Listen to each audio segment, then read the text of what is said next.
bienvenidos a este Open Innovation Madrid Norte Forum sobre soluciones multidisciplinares frente al coronavirus, donde tenemos un abanico de soluciones y de ponentes muy especiales que nos van a hablar del coronavirus y de distintas maneras de enfocar y de luchar contra este virus, un poco complementarias y distintas a las que probablemente pues son más evidentes, ¿no? Pero incluyendo también temáticas de diagnóstico, de medicina, distintos enfoques que nos van a ampliar ese abanico y sobre todo a poner esa atención en que, aunque tenemos ahora la esperanza de la vacuna, pero siempre hay que tener todos los frentes abiertos y hay que estar muy atentos para luchar contra esta pandemia.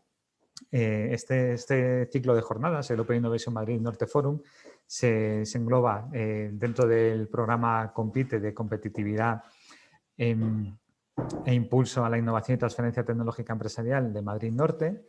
Y la verdad es que es un placer para la Fundación de la Universidad Autónoma de Madrid, para la propia universidad, pues tener esta serie de colaboradores tan potentes que tenemos a la hora de organizar estos eventos, ya no solo al propio profesorado y los grupos de investigación de la universidad, sino también a colaboradores, como es el caso de Innor Madrid, que está coorganizando con nosotros esta jornada.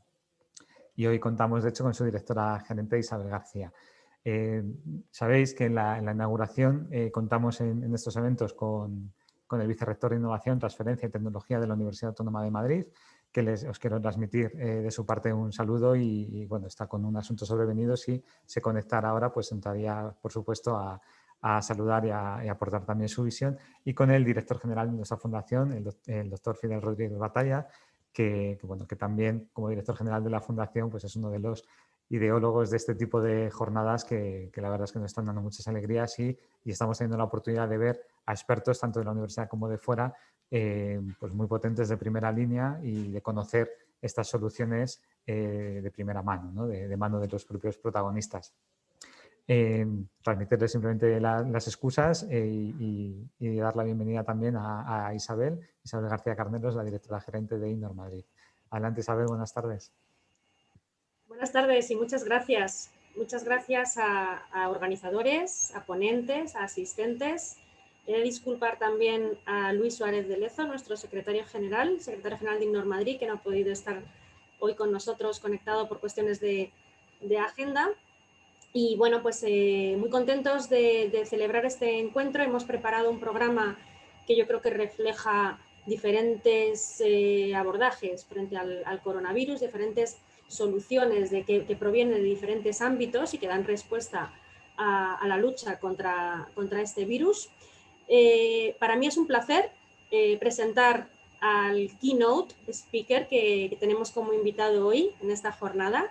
Es el profesor José Luis Jiménez Palacios y el título de su intervención es Los modos de transmisión del SARS-CoV-2 y cómo protegernos, lo que sabemos. El profesor Jiménez es licenciado en Ingeniería Mecánica por las universidades de Zaragoza y de Compiègne, en Francia. Es doctor en Ingeniería por el MIT y es catedrático de Química y Ciencias Medioambientales en la Universidad de Colorado, en Boulder, Estados Unidos. A su vez es miembro del CIRES, que es un instituto de cooperación de investigación en ciencias medioambientales. Es un experto mundialmente reconocido en química, en física, en el campo de aerosoles y está considerado pues, como uno de los científicos más importantes en este campo y en el de la contaminación del aire. Ha recibido diferentes premios, uno por parte de la NASA, por citar un ejemplo, y va a hablarnos sobre realmente qué nos dice la ciencia en cuanto a las vías de contagio de este virus y sobre todo sobre cómo protegernos adecuada y eficazmente ante un virus que se transmite por el aire. Sin más, muchísimas gracias, profesor José Luis, muchas gracias por estar con nosotros. Conocemos la apretada agenda. Muchas gracias por la labor de divulgación constante en todos los canales, colaborando con muchísimas entidades y sobre todo también en redes sociales. Y gracias porque desde el primer día nos has atendido. Así que nada más, muchas gracias. De acuerdo, pues gracias por la invitación. Y bueno, pues os voy a contar, supongo que veis mi pantalla, os voy a contar en una versión breve por qué, algunos de los elementos de por qué pensamos que el virus se transmite sobre todo por el aire y de qué hacer al respecto, ¿no? Cómo protegernos, que tampoco es tan difícil, ¿no? Entonces, como no tengo mucho tiempo, si queréis ver las cosas en más detalle, hay otras charlas que he dado con más tiempo y las podéis ver en Twitter, si vais a mi Twitter, y lo pondré después otra vez el enlace, ¿vale? Bueno, pues eso, voy a hablar qué sabemos de la transmisión y cómo protegernos. Pues, ¿qué sabemos? Pues este virus, como otros virus respiratorios, se puede transmitir de 3 maneras, ¿no? A través de objetos que tocamos o la mano de otra persona que tocamos y luego nos tocamos el interior de los ojos, de la nariz o la boca, y así se puede transmitir. O 2 maneras, a través del aire, a través de pelotitas de saliva o de fluido respiratorio que salen de nosotros al toser, al hablar, al respirar, y se clasifican dependiendo de su tamaño. Las gotas o gotículas son proyectiles que vuelan por el aire y te pueden pegar dentro del ojo, dentro de esta parte pequeña expuesta de las fosas nasales o dentro de la boca, y así pueden infectar. Y esto es lo que la OMS nos dice que domina y tal. Y luego, a la vez que esas pelotitas gordas, que tienen suficiente inercia para hacer esto, salen otras más pequeñas, que son los aerosoles. Y esto es como el humo. El humo es otro aerosol, sale y no va como un proyectil ni se cae al suelo, ¿no? Se queda flotando y uno lo puede respirar si está hablando con alguien que está fumando o si está compartiendo el aire en una habitación, ¿no? Infectan por inhalación, los aerosoles por inhalación, ¿no? Y las gotas por impacto. Bueno, entonces, muy brevemente, decir que hay un bulo muy extendido sobre los aerosoles, que mucha gente piensa que un aerosol es un virus de 0.1 micras y básicamente sale con un poco de agua, se seca, a lo mejor hay 2, pero... Y entonces hablan de las mascarillas y de los filtros EPA y tal, y dicen, no puede filtrar el virus porque el virus es 0.1 micras, ¿no? Esto es un error tremendo, eso no tiene nada que ver con la realidad. Aunque esto sea la portada de la revista de la Asociación Médica Norteamericana, sigue siendo un error, ¿no? Ya veremos que los médicos a veces pues no están muy puestos en los aerosoles, ¿no? Y en realidad pues es más una cosa así, pues son partículas más como de 3 micras, una cosa mucho más grande, donde hay unos poquitos virus, ¿no? Y entonces tenemos que parar a un elefante, no a una ardilla, ¿no? En cuanto a los filtros o los diferentes medios de control. Bueno, pues ¿qué sabemos de estas vías de transmisión que he dicho? Pues una cosa que sabemos ya desde hace mucho tiempo es que las superficies no es la manera principal. Hay un debate científico sobre si es como el 15% o si es 0 o 1%. No, ese es el debate científico y hay gente, yo no sé, no soy experto en esto, pero vamos, hay que seguir lavándose las manos, pero no hay que pasar esfuerzo en desinfectar. Esto de colegios que siguen teniendo un montón de desinfección pero no ventilan, esto es un desastre y está totalmente opuesto a la ciencia, ¿no? Y la CDC nos lo dice desde hace mucho tiempo, que esto no es la manera importante, y no voy a decir más de las superficies, ¿no? Sobre las otras dos, las gotas y los aerosoles, la ciencia está clara, ¿no? Esto es la revista Science, el 5 de octubre, un artículo que ayudé a escribir, pero ayudamos más gente de los que permitían de autores, y nos dice que hay una evidencia abrumadora que la inhalación, los aerosoles, es una forma de transmisión importante y que las gotas son menos importantes que los aerosoles, ¿no? Y esto no es lo que se le ocurrió a esta gente, sino es el resumen de 11 horas de reuniones en un taller de las Academias Nacionales de Ciencias, Ingeniería y Medicina juntas, que miraron la cuestión de la transmisión por el aire, ¿no? Y esto es pues una revista más del lado científico. Desde el lado más médico, pues esta es Clinical Infectious Diseases, la revista de la Sociedad de Enfermedades Infecciosas de Estados Unidos. ¿Y qué nos dicen? Pues lo mismo, que la transmisión a corta distancia a través de aerosoles es importante y también cuando compartes el aire de una habitación, ¿no? Y una cosa curiosa que creo que es muy cierta, que dice, lo más sorprendente de la transmisión por el aire es que le haya sorprendido a la gente. No debería ser sorprendente, ¿no? Pero bueno, luego veremos brevemente por qué. El Ministerio de Ciencia ya hace un mes que recogió esto en un informe en el que participé, y también Miguel Hernán, un epidemiólogo de Harvard, y virólogos como Margarita del Val y Antonio del Camín, que es bastante probable que los aerosoles sean la forma de transmisión dominante y que las gotas se hayan sobreestimado, ¿no? Entonces, bueno, esto nos dice la ciencia. ¿Qué nos dicen las organizaciones de salud, ¿no? Pues la CDC marea mucho la perdiz. Dijo que sí, que eran los aerosoles, luego lo quitaron, luego han vuelto a poner otra cosa confusa, ¿no? Últimamente, en los últimos días, parece que a lo mejor por el cambio político en Estados Unidos están diciendo las cosas más claras, ¿no? Pero esto es todavía su página web y nos dicen, hay gotas y aerosoles, estas partículas pueden ser inhaladas, ¿no? Y la inhalación es la forma principal de transmisión. Solo los aerosoles pueden ser inhalados, las gotas infectan por impacto. Entonces, si tú entiendes de esto, sabes que están admitiendo que los aerosoles es la forma principal. Y hay colegas nuestros que hablan directamente con la gente top de la CDC y dicen, no, sí lo sabemos. Entonces, esto no es un secreto, ¿no? La CDC lo sabe y la CDC tiene 4 veces más personal que la OMS científico y entonces, pues saben lo que pasa, ¿no? Lo que pasa, ¿por qué lo dicen confusamente? Pues por las droplet protections en los hospitales y por las medidas en los hospitales, porque les parece que se descontrolaría la cosa, ¿no? A mí me parece esto un gran error porque entonces la gente no se puede proteger y hay más casos y hace falta más protección en los hospitales, ¿no? La OMS, pues la OMS aún peor. El 28 de marzo nos dijeron que esto era un bulo, que el virus no va por el aire, va por unas gotas pesadas que caen al suelo, que son proyectiles, y que no va por el aire y que además que decir que va por el aire es un bulo. Entonces, bueno, esto irá a los libros de historia como cuando encarcelaron a Galileo por decir que la Tierra daba la vuelta al Sol. Más recientemente, pues parece que lo van entendiendo, ¿no? Y María Van Kerkhove y María Neira han hecho apariciones donde dicen que la ventilación es muy importante, muy importante. Incluso María Neira dice 6 cambios de aire por hora, que es lo mismo que decimos nosotros, pero no dicen por qué. Misteriosamente la ventilación es importante, pero no han dicho nada de que el virus vaya por el aire ni que lo que dijeron antes fuera erróneo. En realidad están admitiendo la ventilación no afecta a las superficies ni afecta a los proyectiles, solo afecta a los aerosoles, ¿no? Entonces, al decir que la ventilación es muy importante, están diciendo que los aerosoles son muy importantes. Pero tal vez por razones similares a la CDC no lo quieren decir, ¿no? Y esto está creando una gran confusión, ¿no? Por ejemplo, de cara a la Navidad, pues el mensaje no está llegando claramente de que no deberíamos reunirnos o cosas así, ¿no?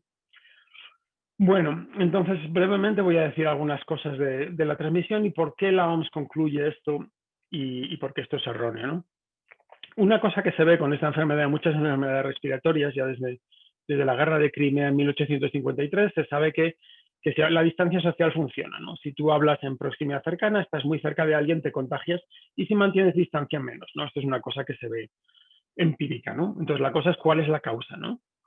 Entonces, según la OMS, el hecho de que una enfermedad se transmita en proximidad cercana es prueba de gotas. Esto es evidencia de gotas, ¿no? Y tienen un vídeo en su página web en el que salen las gotas, los proyectiles de esta persona y le pegan a esta persona en la cara y le contagian, ¿no? Y si mantienen la distancia, más tarde en el vídeo, pues estos proyectiles hacen una trayectoria parabólica y no le dan y así te salvas del contagio. Esto es plausible. Si estas gotas existen y tienen virus, esto podría ser, ¿no? Pero no es prueba. El hecho de que la distancia funciona no es prueba de que las gotas sean la causa principal de contagio, ¿no? Esto es un error de lógica que ya les dijimos en abril y no salen de ahí, ¿no? Porque hay una explicación alternativa, ¿no? Y es que también salen a nosotros estos aerosoles al respirar, al hablar, que aquí es una imagen del CO2 y se ve que se dispersan y suben, y esto es una simulación donde también se ve que salen rápido, pero se frenan como el humo, esto es como el humo, ¿no? Y luego esta persona que está a distancia no respira mucho. Si estuviera aquí, como estamos muchas veces hablando, pues estaría respirando mucho más, ¿no? Y esto es, vamos, hay modelos matemáticos, se sabe muy bien, ¿no? Entonces, bueno, pues tenemos 2 explicaciones, ¿no? Y solo con que la distancia funcione no lo sabemos, ¿no? Pero podemos mirar a más evidencia, ¿no? Entonces, si las gotas son las que contagian, entonces si mantienes la distancia ya sin mascarilla y tal y cual no te puedes contagiar porque caen al suelo, ¿no? Pero si son los aerosoles, no. Si compartes el aire en una habitación, sí te puedes contagiar, ¿no? Pues un poco esto, ¿no? Es como en el humo, pues aquí te contagias mucho mejor porque está mucho más concentrado. Si hablas con alguien, respirarías mucho más humo a esta distancia, pero en una habitación mal ventilada, esta persona se puede contagiar, ¿no? Entonces, vamos a ver un caso, el caso del coro de Skagit, que hemos estudiado nosotros. En cuanto salió en la prensa, vamos, a los 10 minutos le escribí al periodista que me puso en contacto con el coro y el coro se han desvivido por ayudarnos, ¿no? Por explicarnos qué es exactamente lo que hicieron. Y yo creo que es el caso más claro de la pandemia por la gran estructura de sus acciones. Es gente que vive en un radio importante, que no se ven, aparte del coro, tanto ellos como la Agencia de Salud Pública diciendo, no, nos contagiamos en un ensayo de 2 horas y media el 10 de marzo. Ya sabían de la COVID, aunque en su sitio no había, en la ciudad de Seattle cerca sí, y entonces ya había un gran énfasis en las superficies, nadie toca a nadie, nadie toca ninguna superficie, gel hidroalcohólico, ¿no? Y llegan, pues justo para el ensayo, cantan, 10 minutos de pausa donde hablan con 2 o 3 personas, cantan, y ya se ha hecho tarde y se van, ¿no? Como son a veces los americanos. Bueno, pues esto nos da una gran ayuda para ver cómo se contagia y no se contagia, ¿no? ¿Podrían ser las superficies? Ya nos dice la CDC y los científicos están de acuerdo que esto es ineficiente, ¿no? Entonces, y la persona que luego se supo que estaba enferma no tocó nada, solo fue un baño donde fueron 3 personas, ¿no? Entonces, imposible que hubiera contagiado 52 por superficies, ¿no?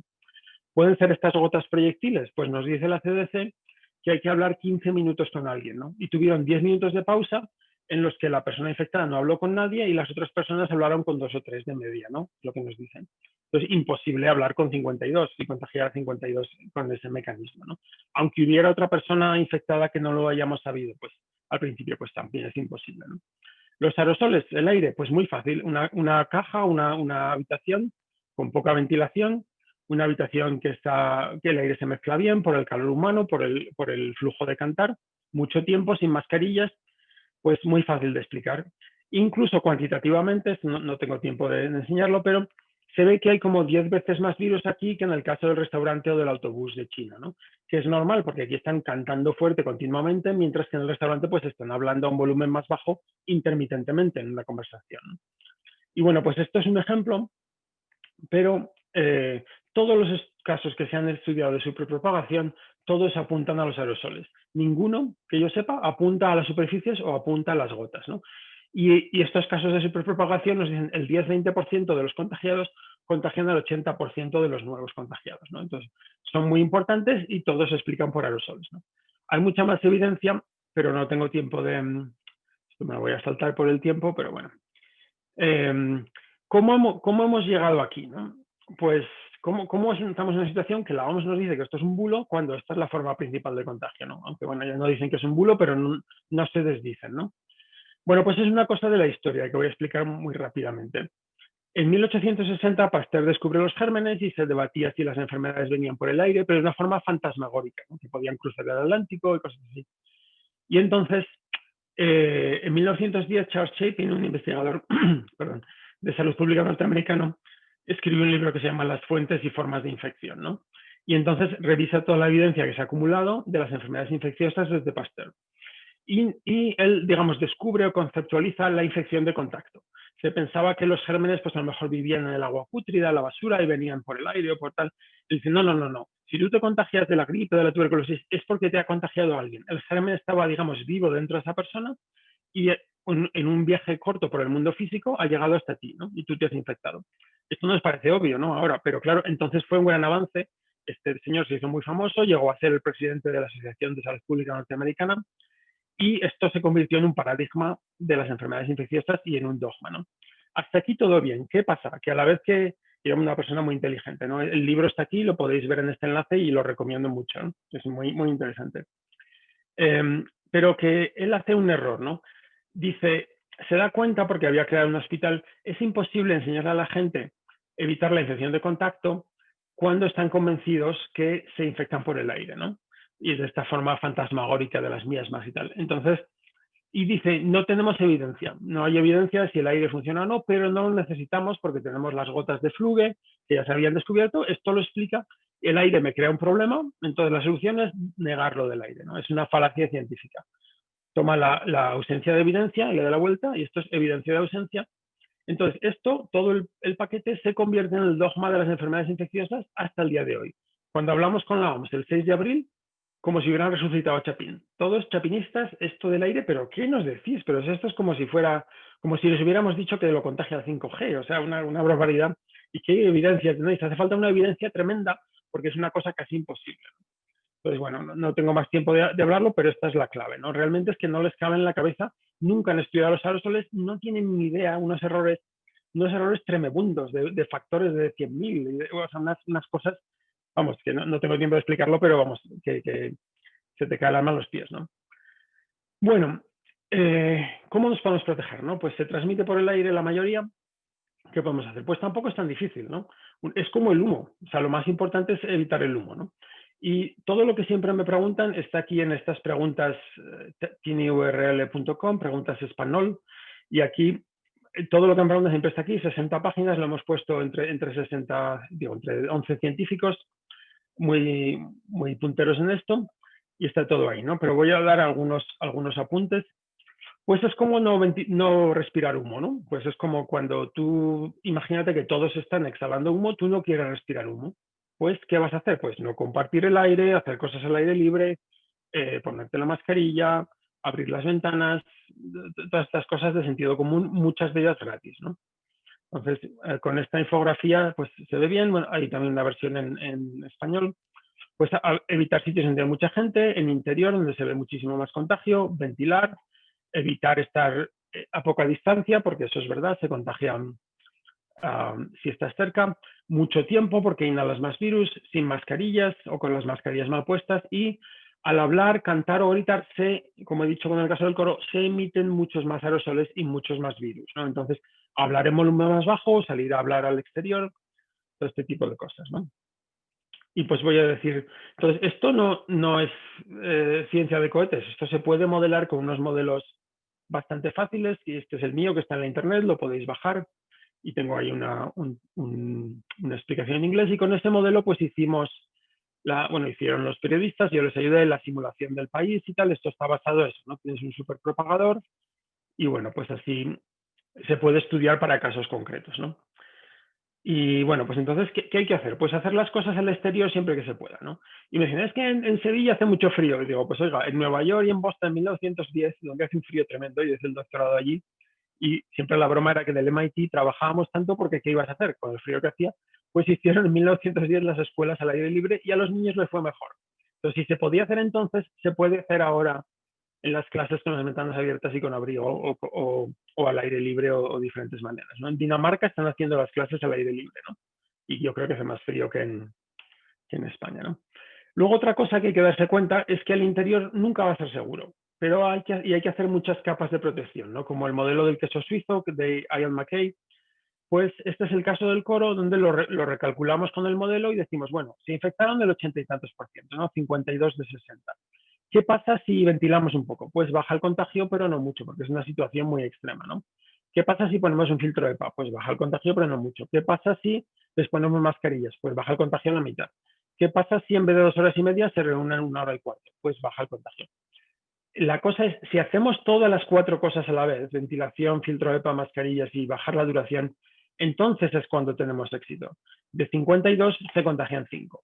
Entonces, en el interior siempre hay que tener todas estas capas de protección, ¿no? No es solo una la que sirve, sino la combinación, ¿no? Y lo que es realmente la bala de plata, como llaman aquí, es irte al exterior. Entonces sí que ya dentro de las limitaciones del modelo no se contagia a nadie, ¿no?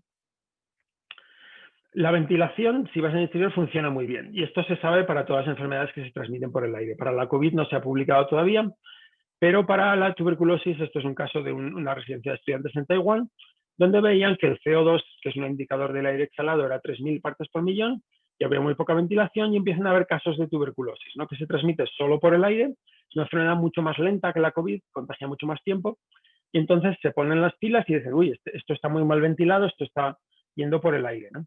Entonces empiezan a ventilar más de 10 veces más, el CO2 baja de 3.200 a 600 y se para. Acaban con aquellos, aparecen algunos casos más que se habrían contagiado en el periodo de baja ventilación, pero se extingue el brote, ¿no? Entonces, lo mismo pasa con la COVID. Si ventilamos, bajamos el contagio muchísimo, ¿no? Y por eso nos dice la OMS que hay que ventilar, ¿no? Y bueno, pues el CO2, vamos a soltar esto. El CO2 se puede medir con unos aparatos que valen pues entre 90 y 200 euros, una cosa así, que son de la tecnología ENEVIR, infrarrojo no dispersivo. Los baratos de 30 euros, eso no funcionan, lamentablemente, no miden CO2, ¿no? Aunque te lo digan. Entonces, al exterior hay como 400 partes por millón, esto es el cambio climático. En un sitio cerrado, pues qué mejor sitio cerrado pequeño que un coche, ¿no? Pues esto me fui con mi mujer y mi hijo, con el aire recirculado del coche, a la media hora 4.600 partes por millón. Esto quiere decir que el 10% del aire lo estábamos respirando por segunda vez, ¿no? Ahora vas en un taxi y haces esto, si el taxista está infectado o al revés, pues fatal, ¿no? Pusimos simplemente el aire sin abrir las ventanas, el aire que venga de afuera. En muy poco tiempo bajamos a un nivel mucho más bajo, ¿no? Entonces, ventilar tampoco es tan difícil, simplemente hay que ponerse las pilas. Pero es muy, muy útil y tenemos una iniciativa grande que se llama Aireamos, de mucha gente que estamos trabajando para tratar de que los sensores de CO2 lleguen a todos los sitios donde compartimos el aire, ¿no? Y a medio plazo yo creo que es importantísimo que las administraciones digan esto por ley, que todos los sitios donde compartimos el aire, bares, gimnasios, escuelas, restaurantes, supermercados, todos tengan un reloj de CO2 que empiece a pitar si pasamos de un cierto nivel y que nos acostumbremos. Es una cosa fácil. Tú ves ese número, hay un restaurante con 3.000 y otro con 700, tú vas al de 700, ¿no? Porque no es solo la COVID, son muchas enfermedades respiratorias como la gripe que se transmiten así, ¿no? Y bueno, y lo último que digo, pues ajustarse la mascarilla es muy importante, ¿no? En España decís, si es que llevamos la mascarilla, pero digo, si es que la lleváis fatal. Con unos huecos pequeños del 2% de la de mascarilla, los compañeros del Max Planck dicen por ahí va la mitad del aire, ¿no? Y esto es un vídeo en YouTube de una compañera y se ve claramente, ¿no? Y esta es una mascarilla de FFP2, pero la lleva mal ajustada y por ahí entra y sale el aire como quiere, ¿no? Y esta es una mascarilla de estas higiénicas, pero más grande, mejor ajustada y por esta filtra mejor, ¿no? Entonces hay que, el ajuste es, yo creo, la asignatura pendiente, ¿vale? Y lo voy a dejar ahí. Los limpiadores de aire sirven, pero no me da tiempo. Y lo dejo aquí con esta transparencia. Y gracias por el tiempo. Pues muchísimas gracias a ti, José Luis. Es todo un lujo contar contigo como keynote para esta ponencia y además que con unos consejos que yo creo que nos vienen fenomenal de cara además a estos días donde nos vamos a reunir, ¿verdad? O quizá no, atendiendo más a las recomendaciones. Pasamos ahora al siguiente bloque, al bloque de Flash Keynote, donde vamos a tener una serie de intervenciones breves, muy interesantes, sobre aspectos puntuales. Y además, yo sí que quiero destacar que esta actividad está bajo el proyecto Compite, que viene financiado por la Comunidad de Madrid y por los fondos FEDER europeos, y precisamente la Comunidad de Madrid al principio del confinamiento, al principio de la pandemia, organizó un hackathon donde se seleccionaron una serie de soluciones contra el coronavirus y una de ellas es la que el profesor Manuel Sánchez Montañés Isla, del Departamento de Ingeniería Informática de la Escuela Politécnica Superior de la Universidad Autónoma de Madrid, pues participó en uno de estos proyectos, en Smart Disnea. Profesor Manuel, pues adelante porque es súper interesante este proyecto y además bueno, pues fue uno de los seleccionados por la Comunidad de Madrid. Así que adelante. Bueno, pues nada, yo quería presentar Smart Disnea, que es un proyecto que fue uno de los ganadores del hackathon organizado por la Comunidad de Madrid, donde nos juntamos varias universidades, organismos y tal, pues intentando encontrar pues una herramienta, intentando desarrollar una herramienta que fuera útil en el contexto actual que vivimos, ¿no? Entonces, el equipo lo formamos Raúl Ferrer, que es clínico y experto en salud digital, La Salle One, yo, que soy experto en IA, llevo más de 20 años trabajando en el campo de IA, Fredrik Jordats, que es cofundador de Doctoralia y experto y consultor en salud digital. Y luego teníamos el apoyo de Sergio Lerma, que es el decano de la Facultad de Ciencias de la Salud, La Salle UAM, y Ignacio Gutiérrez, pues, que es un emprendedor y consultor de negocio en Big Data y IA. ¿Vale? Entonces, bueno, la motivación de este proyecto es que uno de los indicadores, uno de los síntomas, pues, de cuando uno tiene COVID y tal, pues es la falta de aire, ¿no? La disnea. Lo que pasa es que un problema muy importante es que hay personas que no sienten esa falta de aire, ¿no? Entonces creen que están bien, no sienten ahí que tienen esa disnea, que sí que tienen esa baja saturación de oxígeno en sangre, que es el medidor un poco estándar, ¿no? de cómo estás, pues, si estás absorbiendo bien, ¿no? el oxígeno, ¿no? Y esas personas, pues cuando no se dan cuenta de ello y tienen síntomas más graves, pues fiebre y cosas que les hacen indicar pues que parece que tienen disnea, COVID, pues cuando van al hospital pues están mucho peor que como estaban hace unos días, que sí que tenían esa disnea, pero que ellos no se daban cuenta de ello, ¿no? Porque no sentían eso, ¿no? Entonces, un poco lo que intentamos cubrir en este proyecto es intentar que las personas en su casa pues tengan esa medición de alguna forma, pues de si tienen falta de oxígeno en sangre o no, además de una manera bastante sencilla. Vale, entonces esto se mide normalmente cuando vas al hospital y te hacen miden pues eso, cuánto oxígeno tienes en sangre, lo hacen con un pulsioxímetro, ¿no? La parte así mala de esto es que, bueno, casi nadie tiene un pulsioxímetro en su casa y que pues personas mayores o personas pues eso, que no tienen mucho conocimiento técnico y tal, pues hay pulsiosímetros que les puede liar bastante, ¿no? A veces estos aparatos no son fáciles de interpretar. Vale, entonces lo que intentamos hacer con Smart Disnea es una aplicación que a través del móvil pues te mida el audio y compruebe pues si tienes disnea o no, ¿vale? Y eso se hace basándonos en un test que ya ha sido validado clínicamente. Ese test es el test de Roth.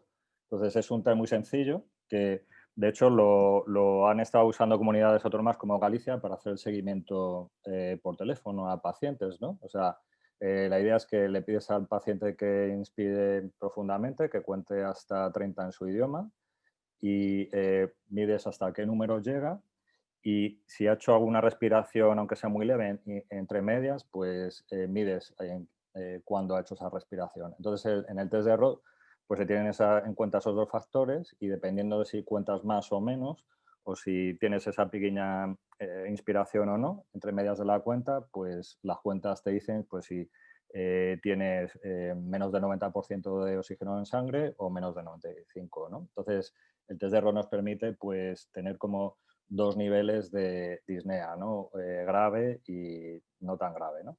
Entonces, bueno, la idea es desarrollar esta idea pues a través de tecnologías Big Data, Deep Learning, Machine Learning, ¿no? Entonces, la idea es que el servicio está en la nube, pues a través de algún proveedor como Amazon o Google y tal, y las pacientes pues se graban a través de una aplicación su audio en su casa o donde sea, envían ese audio a ese servidor a través de la aplicación y la aplicación pues responde pues si tiene esa persona disnea o no, ¿no? Bueno, esta idea se puede extender no solo a móvil, sino también a ordenadores, una aplicación o una página web en la que te puedas meter y hacer esta prueba, ¿no? O sea, un poco la idea de Smart Disnea no es desarrollar tanto la aplicación, sino el core, ¿no? El servicio que luego se puede poner a disposición pues, de diferentes empresas, ¿no? Bueno, esto es el mapa de competidores que tenemos ahora mismo. Bueno, el pulsiosímetro, los modelos mixtos. Nosotros estaríamos en una solución que es sencilla y a la vez barata, ¿vale? ¿Y qué planeamos hacer? Pues en el primer año, pues cubrir 1% de pacientes COVID. Esta idea no solo puede funcionar para COVID, sino para asma o incluso otra extensión que se puede hacer fácilmente es seguir la evolución de los pacientes o el historial de pacientes, ¿no? Entonces, ¿cuál es el target de esta posible aplicación? Pues compañías aseguradoras, industria farmacéutica, empresas telefónicas que quieran ofrecer gratuitamente ese servicio a sus usuarios, etcétera, ¿no? Entonces, bueno, este es un poco de manera muy breve este proyecto y nada, muchas gracias por vuestra atención. Muchas gracias a ti, Manuel. Muy interesante, además una aplicación de la inteligencia artificial, en este caso, a COVID y a la disnea en general, para también otras enfermedades. Y estamos viendo muchas aplicaciones de la inteligencia artificial en distintas materias, con lo cual es siempre buena noticia tener este tipo de soluciones y enhorabuena, además, por ese premio, ¿no? Por esa selección en el hackathon de la Comunidad de Madrid. Continuamos. Muchas gracias, Manuel. Continuamos con la serie de soluciones con Mauro García Cero, director técnico de ACS Innovation y socio fundador de Sanity Air, que nos va a hablar de tecnología UVC frente a la COVID. Mauro, cuando quieras, muchas gracias. Puedes activar cámara vídeo, ya te vemos y ir adelante con la presentación. Muchas gracias. Bien, pues muchísimas gracias a la organización por invitarme. Considero que es un evento muy interesante porque creo que, y comparto yo creo que este sentimiento con el resto de los contertulios y ponentes, que hay que informar a la población de la realidad, cosa que no se está haciendo y hay un montón de desinformación. Yo voy a contar un poco de la parte de la historia que he vivido y de cómo estamos resolviendo el asunto. En mayo, en junio, por motivos personales, en marzo me encontré en una situación difícil con 2 personas contagiadas en mi hogar y con una persona de alto riesgo, que era mi padre, y por ese motivo pues me puse a investigar en un montón de tecnologías. Yo tengo formación de ingeniería, de telecomunicación informática, y aparte tengo un par de empresas de electrónica. Entonces, con esos conocimientos intenté encontrar un medio para, digamos, atajar la situación que tenía en casa y empecé a investigar en diferentes tecnologías, no solamente, evidentemente, la lejía, que es un sistema hiper eficaz para superficies, pero, y así tengo media casa destrozada, también otros sistemas, porque en aquellos tiempos, y voy a empezar ya vale, con el primer vídeo, este vídeo, no, se fue. Vale, ahí. No sé muy bien cómo se controla esto, porque no me responde a mis... Vale, a lo mejor los vídeos no se pueden ver. Bueno, una lástima, porque este vídeo para mí fue uno de los grandes, digamos,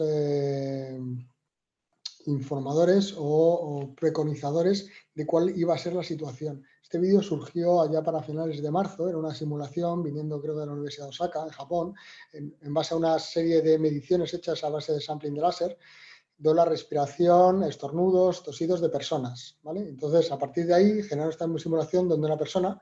Este vídeo se ve cómo se propaga justamente pues, a base de los estudios hechos en laboratorio, a base de pues, samplando señal de láser, se ve cómo se propagan los aerosoles, ¿vale? Esto, como digo, estamos hablando de marzo, o sea que va en línea totalmente con lo que decía el doctor José Luis antes, y bueno, en una situación de minutos, realmente los aerosoles se propagan tremendamente por el espacio cerrado que hay y donde todos los contertulios. O sea que al cabo de unos minutos toda la gente está respirando en un espacio cerrado, está respirando el aire o los aerosoles exhalados por uno de los individuos. Imaginaos y multiplicados por el número de intervinientes, ¿no? Bueno, pues esta es la situación sacada a través de una simulación y unos estudios. Bueno, al final, esto estamos hablando de marzo. Poco a poco, la realidad ha ido informando que este es el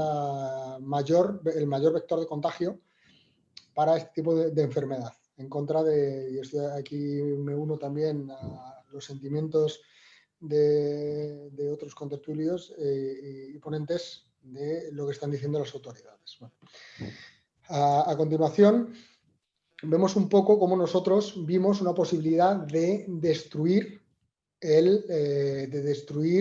esta vía de contagio.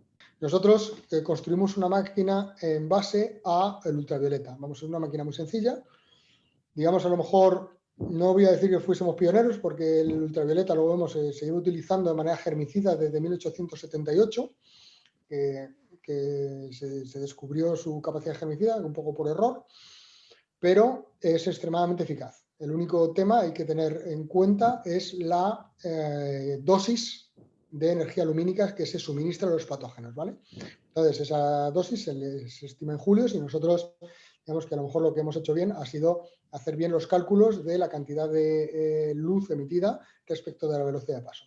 Aquí enseñamos un vídeo del funcionamiento de nuestra unidad a través de los filtros. Nosotros no tenemos filtro EPA, lo que tenemos son 2 filtros de carbono para las grandes partículas, que en testeo funciona muy bien, y luego en el interior, pues aparte hay varios patentes para el mecanismo y el funcionamiento de cómo mantenemos el aire el más tiempo posible.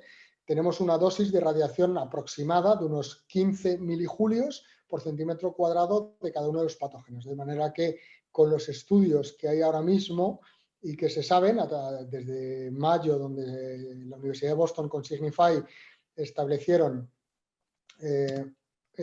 puedes pasar a la siguiente. Es que no sé por qué no me da la mano sobre la presentación.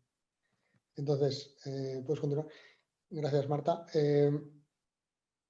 Entonces, a partir de ese momento, bueno, pues los estudios dicen que el ultravioleta tipo C, en unas dosis entre 3 y 5 milijulios, es capaz de reducir la tasa vírica o la tasa de infección, hace una reducción del 99%, un 2 log, ¿no?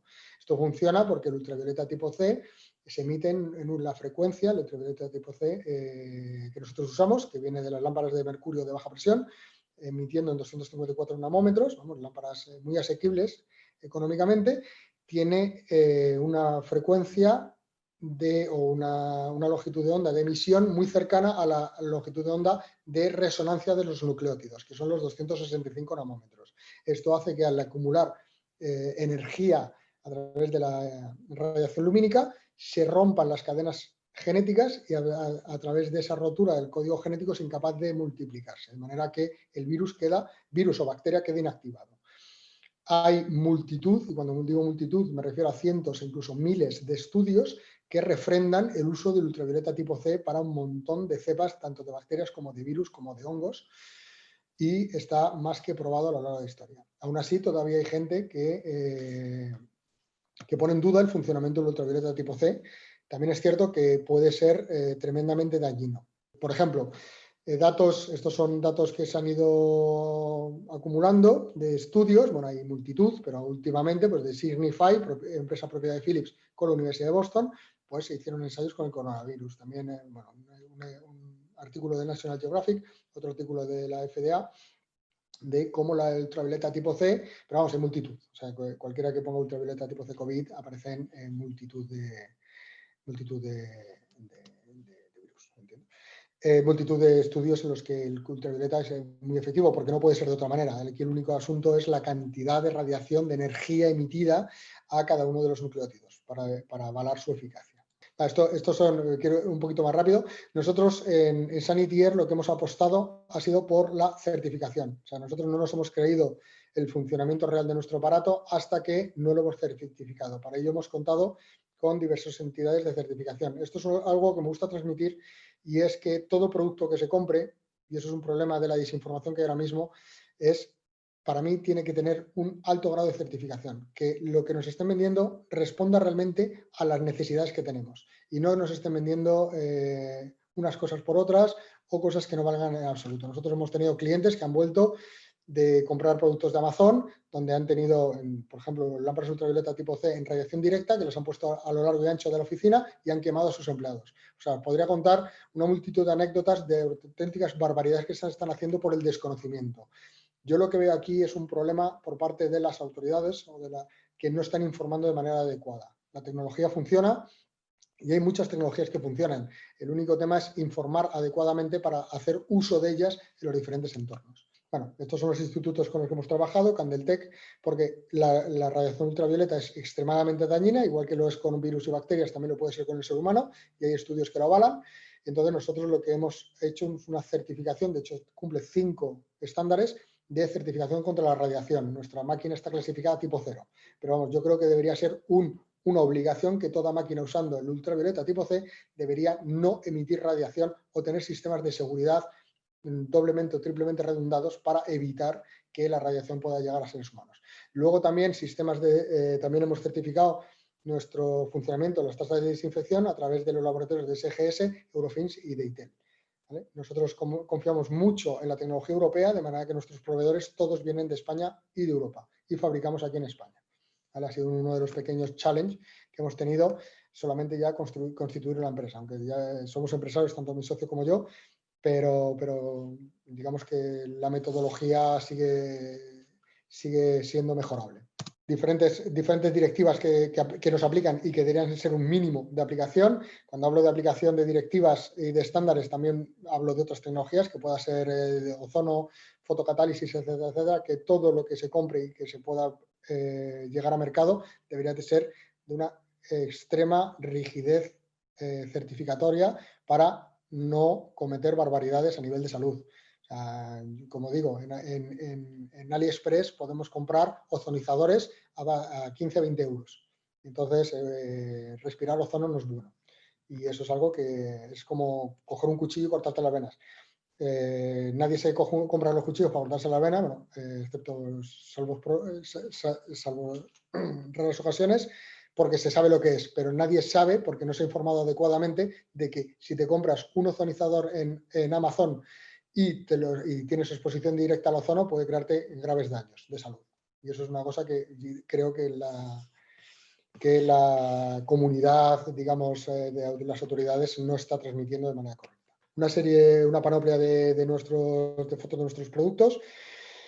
También tenemos medidores de CO2, como decía, basados en tecnología NEDIR, de nuevo confiando en tecnología española. Producimos aquí en Alcorcón, en Madrid, y además compramos tecnología. Los sensores vienen de Suiza, son Sensirion. Creemos que hay que contribuir también con la industria europea y fomentar la reindustrialización europea para no vernos como nos hemos visto pues afectados pues por la falta de mascarillas, porque no había producción local, etcétera, etcétera. Y creo que queda la última página. Exactamente, pues estas son un poco las entidades con las que estamos trabajando, entre otras, digamos, las más emblemáticas ahora mismo.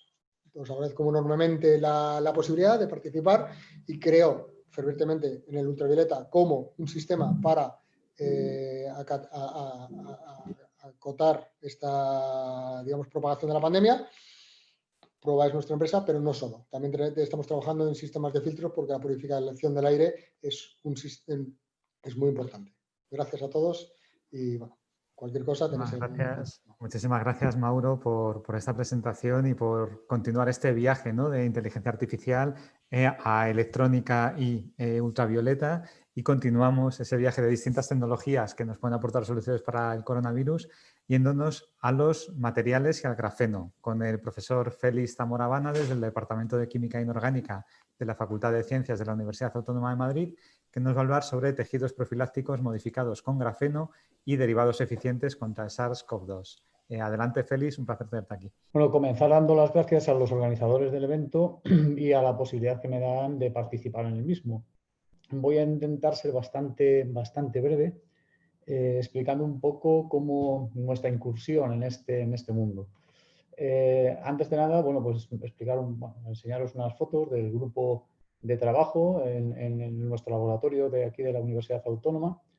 Y un poquito, bueno, deciros que nos dedicamos a preparar materiales y en particular nanomateriales de distinta naturaleza. En esta, digamos, transparencia más o menos se resumen algunos de los materiales en los que estamos trabajando: materiales estímulo-respuesta, materiales útiles, nanomateriales útiles para electrónica molecular, materiales porosos, bueno, donde podemos controlar el tamaño de poro, de poros muy pequeñitos, poros nanométricos, 1 o 2 nanómetros, hasta macroporos.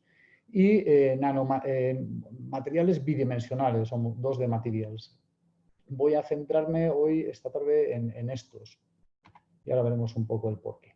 Bueno, existen distintas formas de preparar materiales bidimensionales. Os voy a contar aquí la más sencilla, que consiste en partir de un cristal, un material en forma cristalina, un cristal que consiste en láminas apiladas, como veis aquí, por interacciones entre ellas muy débiles. Es el caso, por ejemplo, del grafito, el más popular. ¿Y qué podemos hacer con grafito para obtener lo que se conoce como grafeno? Un material prácticamente de espesor monoatómico o de muy pocas láminas. Bueno, pues podemos hacer varias cosas, pero quizás la forma más sencilla y económica es coger cristales de grafito, que en definitiva son las puntas de lapiceros, ¿no?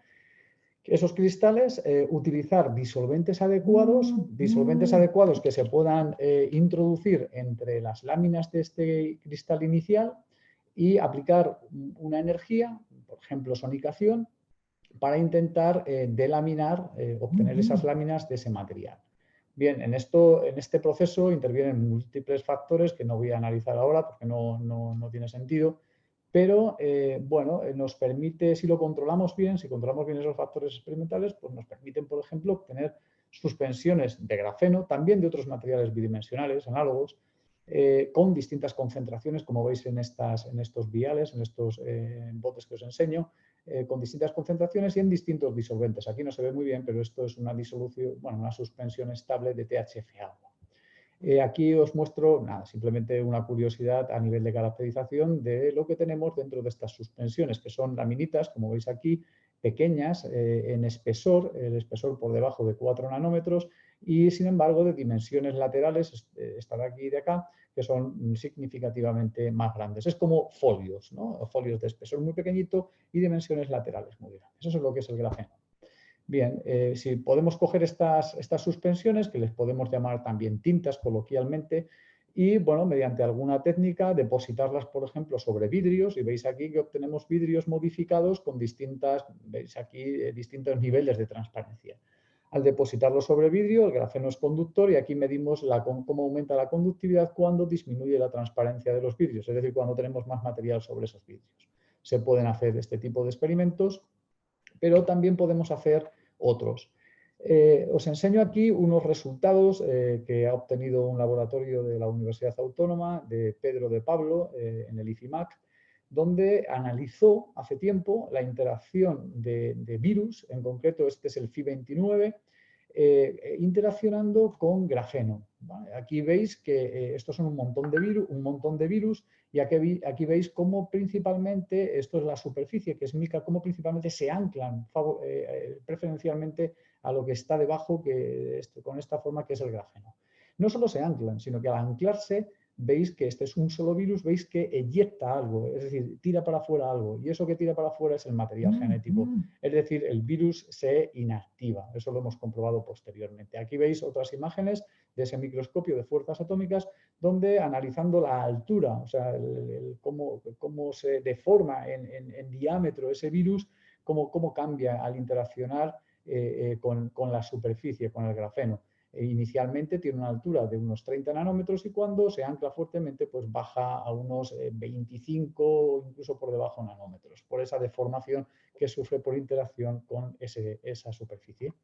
Bien, luego por lo tanto esto nos llevó aquí no sale bien lo que debería salir, da igual.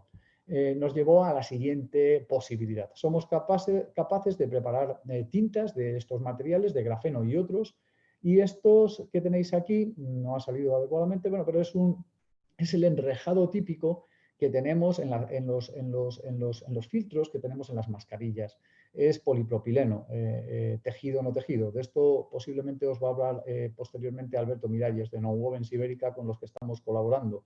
Estos filtros, fijaros, son fibras que definen una serie de poros que son a través de los cuales se produce la filtración en nuestras mascarillas. Bueno, pues nuestra idea fue, bueno, vamos a intentar acoplar el grafeno o estos materiales bidimensionales a estos filtros, tejidos no tejidos de polipropileno. ¿Para qué? Bueno, pues para conseguir que cuando el coronavirus, perdón, el SARS-CoV-2 atraviese ese enrejado, quede fuertemente anclado e incluso se inactive.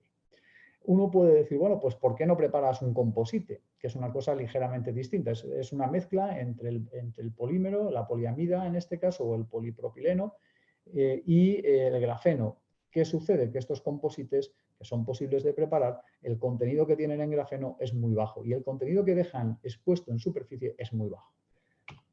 Por lo tanto, nosotros nos hemos propuesto, y es lo que estamos haciendo, preparar primero suspensiones estables de grafeno. Como veis aquí, conseguimos hacerlo de una manera muy sencilla. Incluso en el laboratorio somos capaces de preparar en poco tiempo, incluso litros. Esto no es normal. En un laboratorio normalmente no manejamos estas escalas.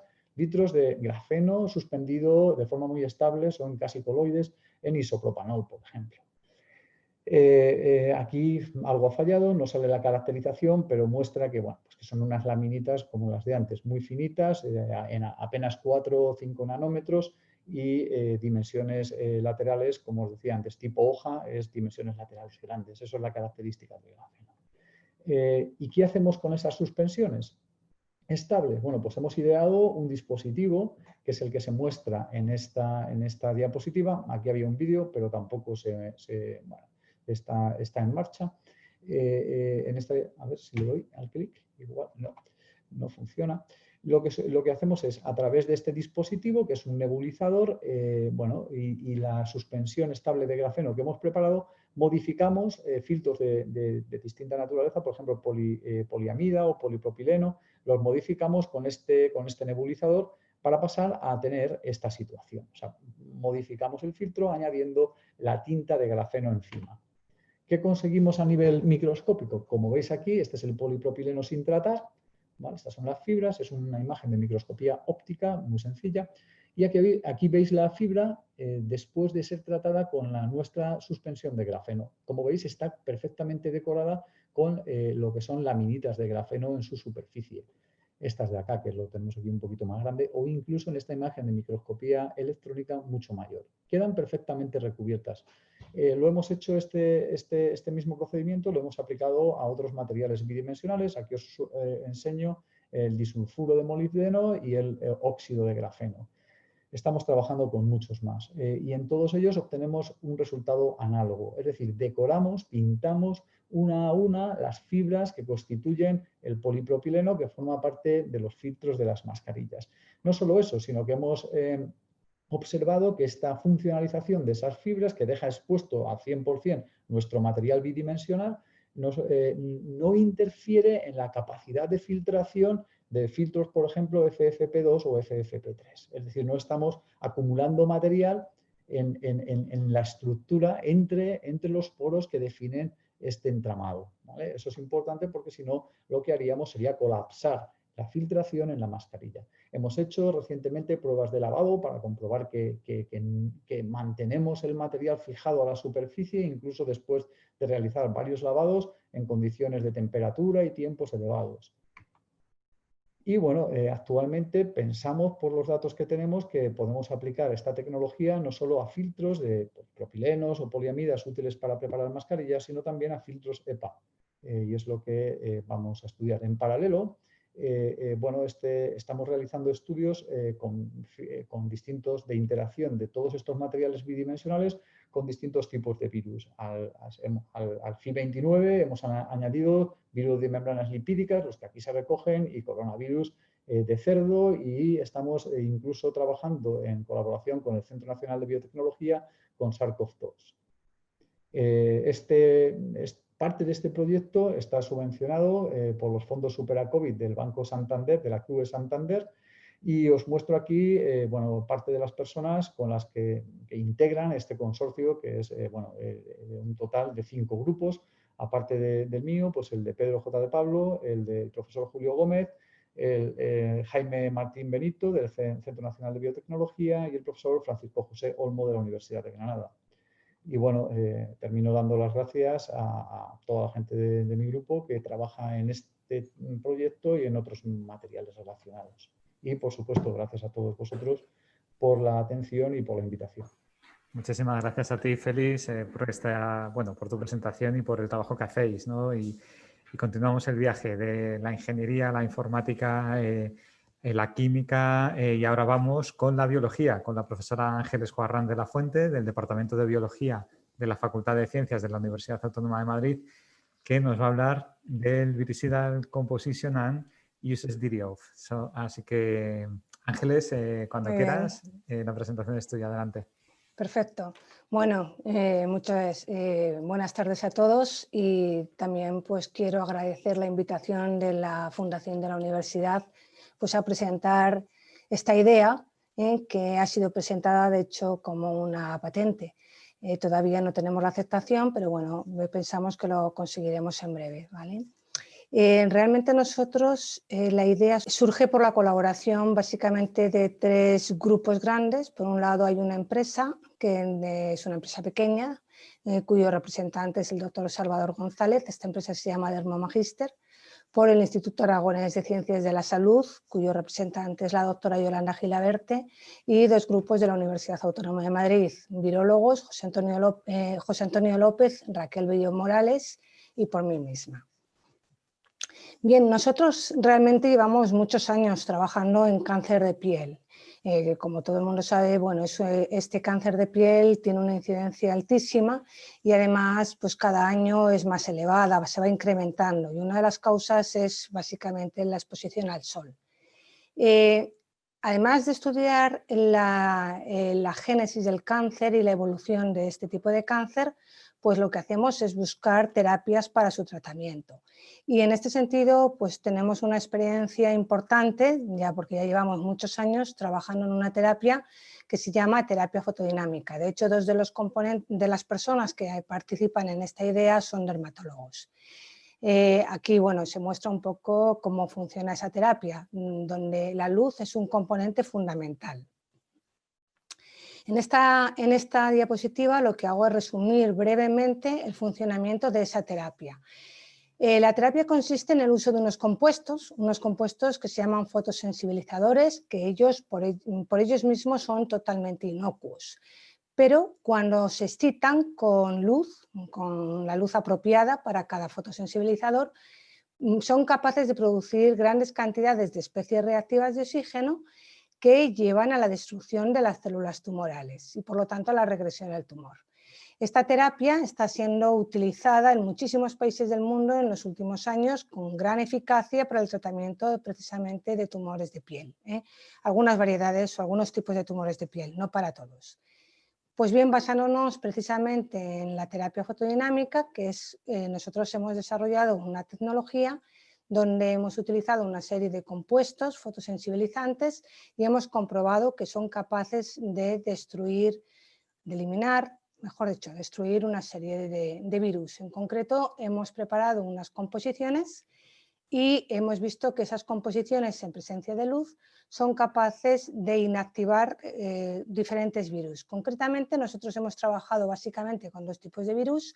Uno de ellos es un coronavirus catarral de la familia del virus de la pandemia que está en este momento.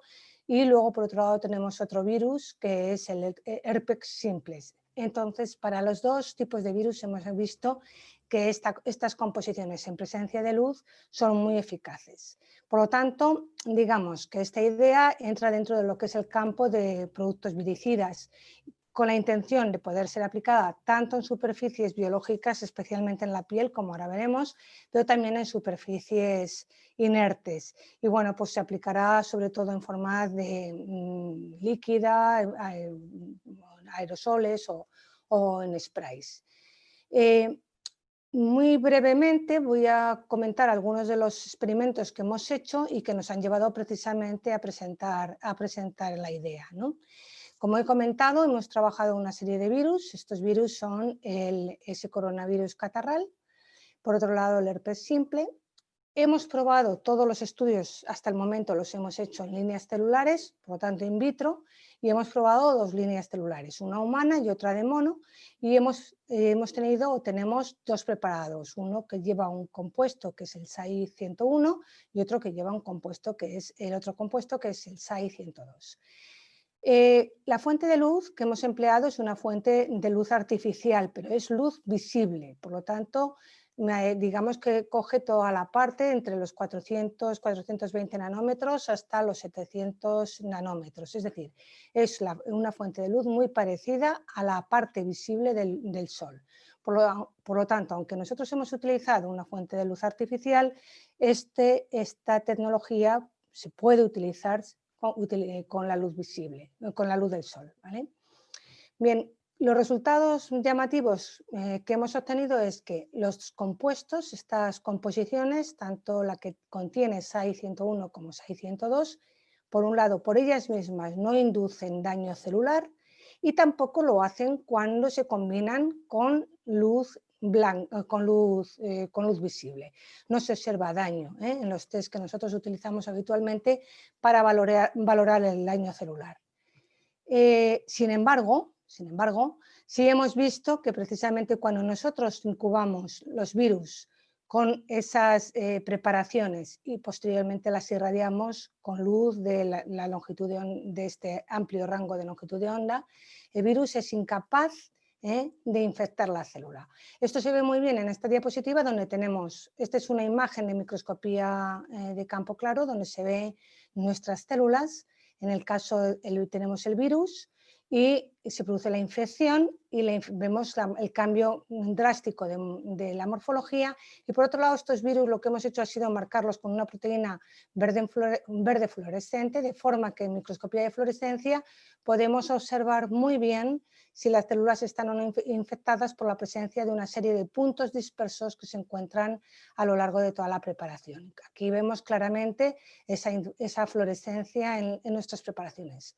Sin embargo, precisamente cuando irradiamos los virus junto con estas preparaciones, vemos que la morfología de las células es básicamente igual a la de los controles y por otro lado no hay puntos en microscopía de fluorescencia, lo que nos está indicando que estas células no están infectadas, y lo que nos está indicando es que nuestro diseño es muy efectivo para este tipo de virus.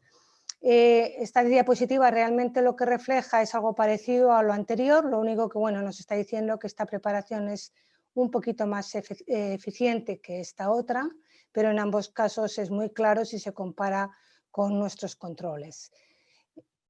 Si vemos cuáles serían las ventajas de nuestra idea, bueno, pues por un lado, creemos que puede claramente sustituir a los geles hidroalcohólicos, ya que se sabe que están produciendo efectos no deseados, quemazones en las manos, luego gran sequedad, o hay un desarrollo de dermatitis de contacto, entre muchos otros efectos secundarios. Sin embargo, a nivel de nuestras preparaciones tenemos seguridad de que no hay efectos colaterales de estas características. Por otro lado, los efectos van a ser a largo plazo, porque estos compuestos son bastante estables incluso durante el proceso de irradiación. Pensamos, aunque aún no lo hemos testado, no lo tenemos claro, pero estamos hablando de horas, efectos durante horas. Y luego, muy importante, es que estos compuestos o estas formulaciones se activan con luz visible, y esa luz visible es tanto la luz visible del sol como puede ser luz de fuentes artificiales que se encuentran en los interiores de nuestras casas. Por lo tanto, las aplicaciones son muy claras. Por el momento, nuestro campo de acción fundamentalmente es en el ámbito dermocosmético, desde el punto de vista que va a ser utilizado como higienización, especialmente de la piel, a nivel de cara, en brazos, manos, piernas, es decir, de todas aquellas regiones del cuerpo que puedan estar expuestas a la luz. Nosotros aplicaríamos las formulaciones en forma de crema en estas regiones y simplemente con salir al exterior o incluso en el interior de nuestras casas con las luces encendidas tendríamos un efecto viricida. Y por otro lado, además, pensamos que puede tener una aplicación clara sobre superficies inertes, especialmente en lo que son materiales sanitarios, especialmente sobre todo a nivel de mascarillas o trajes que van a llevar nuestros sanitarios, ¿vale? Bueno, básicamente esto, ahí se ha ido la diapositiva, es un resumen de lo que hemos hecho y esperamos aportar, pues como todos nosotros, ¿no?, un poquito a esta situación que estamos viviendo, y vamos a ver si hay suerte. Desde luego que sí, Ángeles, muchísimas gracias por tu trabajo, por esta presentación, el trabajo de todo el grupo. Y continuamos ahora además con una solución, en este caso de empresa, con Raúl Falcón Gracia, director técnico y de I+D+I de INTIAI, que nos va a hablar sobre una aplicación de dióxido de cloro al 0,015% mediante termonebulización para eliminación de aerosoles en lugares públicos y de escasa ventilación. Enlazamos de nuevo con la problemática de los aerosoles. Raúl, es un placer tenerte aquí con nosotros. Adelante con la presentación. Bien hallado y antes de nada, muchísimas gracias a la organización por contar con nosotros. La verdad que una empresita pequeña, humilde, de reciente creación y bueno, estar ante tantos gigantes de la investigación y escuchando lo que estoy escuchando, me siento un poco sobresaltado, ¿no? Bien, entrando un poco en detalle, nosotros como empresa surgimos, voy a intentar a ver si puedo empezar a mover aquí. Surgimos somos una empresa de reciente creación, la creamos en INTIAI en Madrid al comienzo de esta pandemia. Nosotros veníamos del sector medioambiental y el sector de aguas. Somos un equipo de ingenieros y bueno, ya habíamos trabajado y nos habíamos pegado pues aproximadamente unos 15 años luchando contra bacterias. Y bueno, y cuando vimos este problema, digo, bueno, ¿por qué no cambiamos un poquito de bicho y vamos a intentar buscar una solución, pues bueno, hacia algo que no habíamos tocado hasta la fecha? Pues bien, nosotros en esta presentación en concreto, pues vamos a coger uno de los problemas y vamos a intentar buscarle una solución y presentamos el producto de la termonebulización usando un biocida que ya utilizábamos nosotros previamente en las plantas desaladoras y en las plantas depuradoras. Aquí, por ejemplo, en Gran Canaria se usa para la reutilización de las aguas residuales, que es el dióxido de cloro, que además está fabricado en España, tiene registro sanitario como fungicida y bactericida, y recientemente, después de haber estado apostando por él, pues se ha registrado como biocida. Entonces, el biocida en sí ya tenía un registro sanitario. Lo que hicimos fue pues, crear una marca comercial que se llama Clodos Technology, que se vende en formato comercial a una concentración que es la que hemos certificado en laboratorio acreditado como viricida, pues cumpliendo la norma UNE 14476. El principio activo pues, es dióxido de cloro, la concentración 150 partes por millón. Vamos a ver, de toda la ristra de virus que forman parte de la norma UNE, con 100 ppm, es decir, con el 0,010%, ya éramos eficientes, a excepción de un virus que es el poliovirus, que se requiere una concentración en torno a los 200 ppm, pero el producto comercial pues, se mantuvo al 15%, al 0,015%, porque es el límite donde hemos visto que su ficha de seguridad no presenta ningún pictograma de seguridad, no es irritante, etcétera, etcétera, y a la hora de certificar su inocuidad, pues este era el límite máximo al que podíamos llegar sin que se generara ningún aspecto negativo para las personas, ¿no? Entonces, dicho eso, la parte más importante es que el producto comercial a base de dióxido de cloro al 0,015%, pues ya lo tenemos certificado después de mucho trabajo, pues bueno, como viricida general, no viricida general, perdón, como viricida, en este caso incluso una mención al coronavirus, general sería 250 ppm, y además está certificada su inocuidad en la piel, en mucosas y en irritabilidad ocular. Por tanto, es un producto que no tiene plazo de seguridad y que puede ser nebulizado o usado en presencia de personas. Aquí pongo el énfasis porque no sobre personas, porque no lo permite la normativa, pero sí en presencia de personas. Es decir, no puedo desinfectar directamente a una persona, pero sí que esté presente, porque es totalmente inocuo en estos tiempos que se hablan de exposición.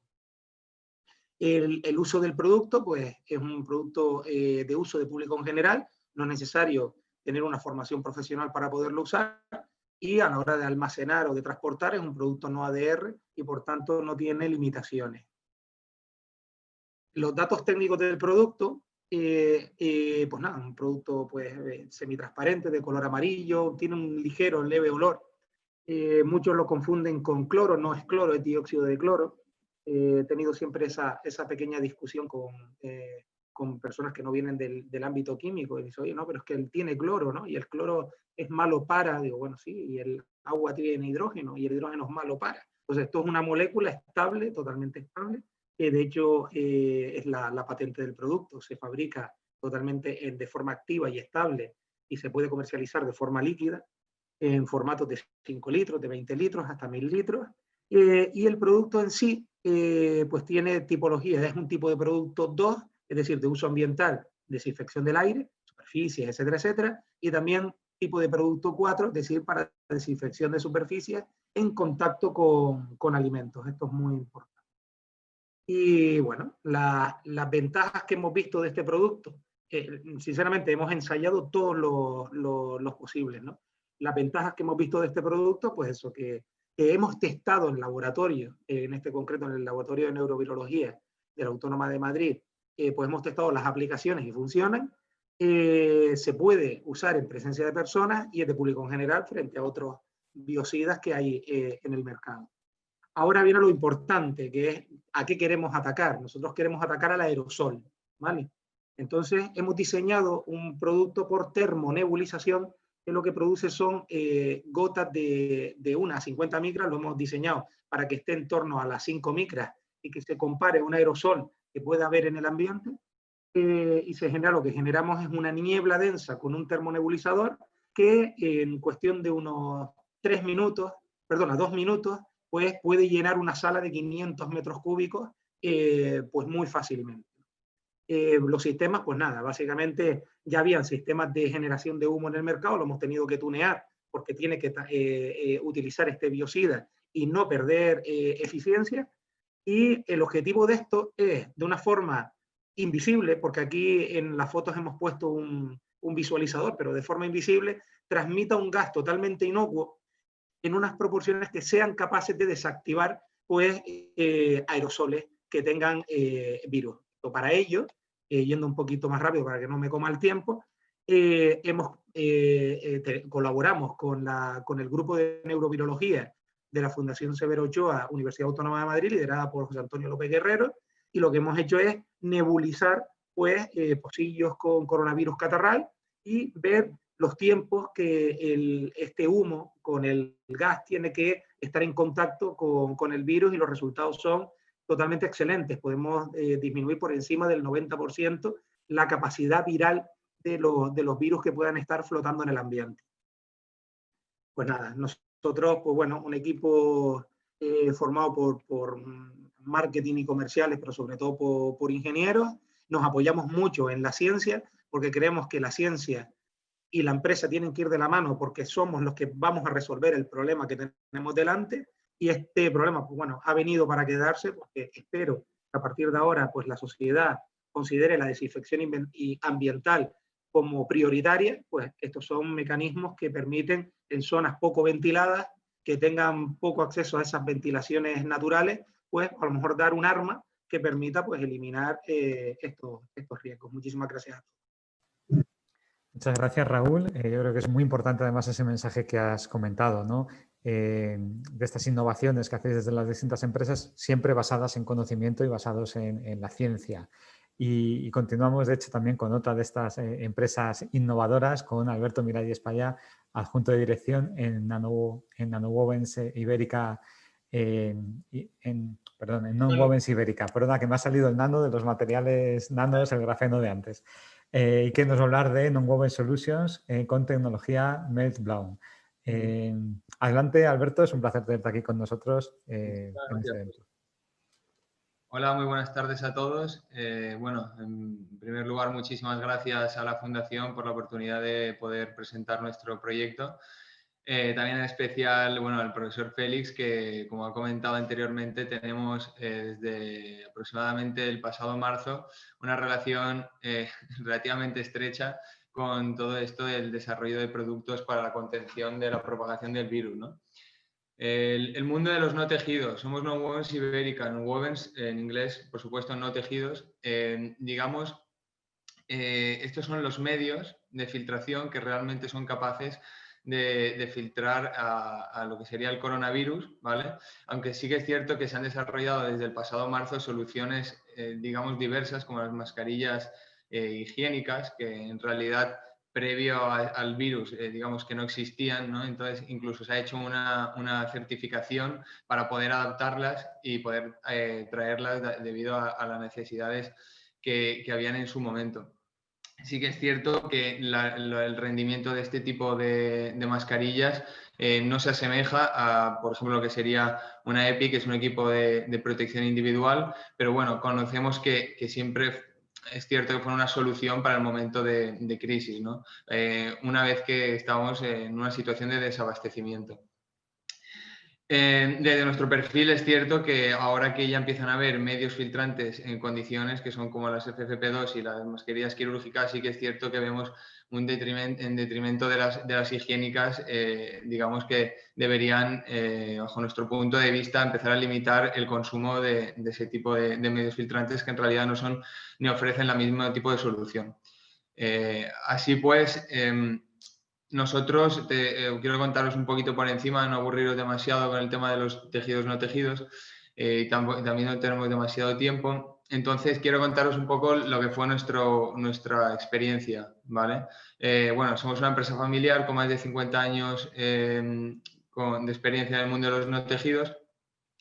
Y bueno, a raíz de todas las demandas de no tejido aplicado para el tema del COVID, nos vimos obligados, como aquel que dice, durante el mes de marzo empezar los procesos para la compra de una línea de Meltblown.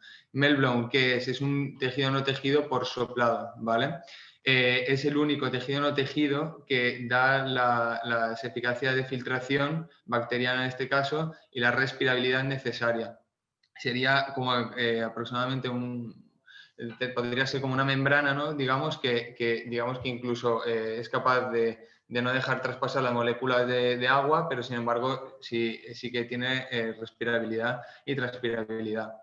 Este tipo de sistema fabrica fibras que serían, en la línea de lo que comentaba Félix, serían nanofibras, ¿vale? Que tendrían desde 0,5 micras, que serían 500 nanómetros, que ya serían nanofibras, a 1,5, 2 micras. ¿Esto qué es lo que hace?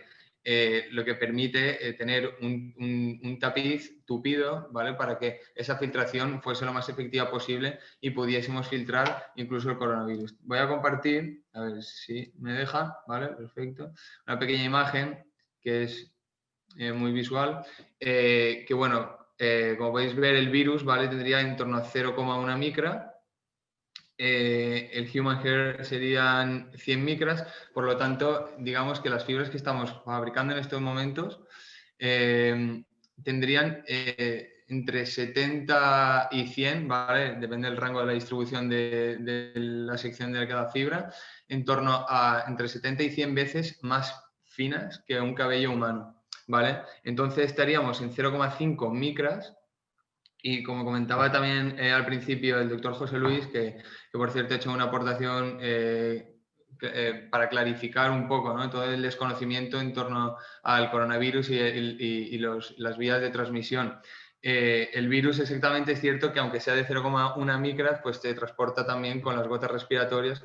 Por lo tanto, digamos que lo que se debe filtrar no sería de 0,1 micra, pero de todos modos, lo que la propia mascarilla no filtraría por su estructura, ¿vale? Por la estructura de sus nanofilamentos, digamos, tenemos un equipo de carga electrostática. Max, que no te giras. Creo que se ha colado alguien. Tendría un sistema de carga electrostática, ¿vale? Que lo que hace es atrapar todas esas partículas que sean más pequeñas de 0,1 micra. Entonces, de todas maneras, aquí, ya que estamos en el tema de investigación, podemos ver los diferentes tipos de efectos por los que se filtra, ¿vale? Una mascarilla. Ese sería el efecto tamiz, que sería la partícula, digamos, sería filtrada por la estructura de la propia mascarilla, serían para partículas respiratorias de mayor tamaño. Aquí a continuación tenemos el efecto por inercia, ¿vale? Digamos que el tamaño de la partícula nociva, digamos, no seguiría el flujo de la corriente de aire, por lo tanto, chocaría directamente contra una de las fibras de la estructura. Y por otro lado tendríamos aquí el efecto difusión, que cuando ya son tan pequeñitas como el coronavirus de 0,1 micra, lo que hace, digamos, ya no sigue la corriente del aire, sino que, digamos, que va describiendo un camino, digamos, dispar y acabaría también chocando. De todas maneras, como comentaba, con el módulo de carga electrostática se quedaría totalmente adherido, ¿vale? A ver. Por otro lado, vamos a compartir un vídeo para que veáis la tecnología Melblon en qué consistiría. ¿De acuerdo? A ver si lo vemos bien. Estas serían las nanofibras que irían depositándose sobre la telera. Sería un poco efecto magia, ¿no? Efecto de la extrusión del polímero vendrían a este tapiz sobre el que se depositarían las nanofibras. Tiene un sistema de succión de 1500 metros cúbicos hora, ¿vale? Pues este sería el proveedor de la máquina. Y bueno, un poquito así por encima, esto ha sido lo que quería enseñaros, ¿vale? A ver, deja de compartir. Aquí va.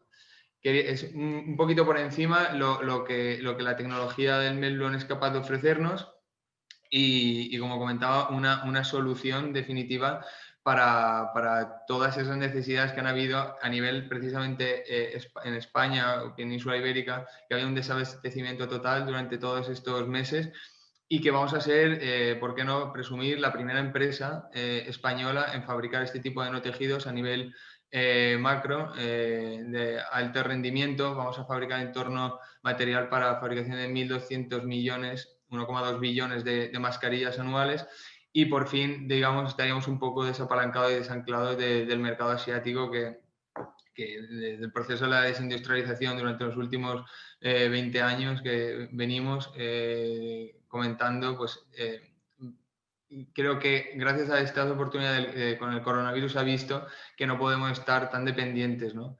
Entonces, pues este es el camino para no depender como comento, de otros mercados y tener nuestras propias soluciones desde el punto médico, por lo menos, que es un bien básico para poder subsistir.